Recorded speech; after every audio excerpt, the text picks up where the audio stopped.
kids, may gusto ko ba kayong sabihin o tanong? Babawasan ko na po ang pagiging makulit ko para hindi na po ako tawaging makilit. Ako naman po, hindi ko na po ubusin ang oras ko sa paglalaro ng games, kundi tutulong na ako sa nanay ko. Ako naman, Kuya Eric, iwasan ko na rin po ang pagbibili ng mga text cards. Ipunin ko na lang po ang pera ko. Ako din, iipunin ko na ang pera ko. Hindi na ako bibili ng junk food kasi nakakasira daw ito sa kalusugan. Anong raw? Totoo yun. Kaya dapat kumain tayo ng gulay para lalo lumakas ang ating katawan. At dapat din kumain ng prutas. Yan ang good girl.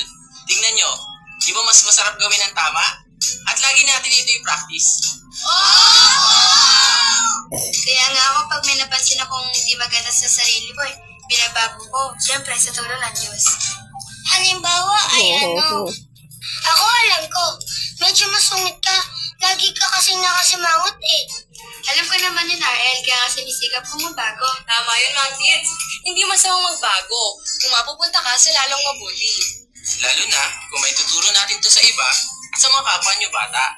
Correct kayong lahat dyan. Kaya lang, hindi pala natin napansin, tapos na pala ang kalahating oras ng ating pag-aaral. Kaya Kuya Charles, Ate Rosel, paalam tayo sa kanila. Hanggang sa muli, mga kids, kung loobin ng Diyos, magsama-sama tayo mag-aaral ng kagandahang asal na mapapakinabangan natin. Kaya mula Lunes hanggang Linggo, mula alas 4 hanggang alas 4:30 ng hapon, ay manatiling nakatutok sa programang ito. Ang programang hindi ninyo panghihinayang ang pagpupulan ng panahon dahil alam naman nating lahat na may mapapakinabangan tayo dito. At yan ay dito nyo lang matatagpuan. Wala ito sa iba.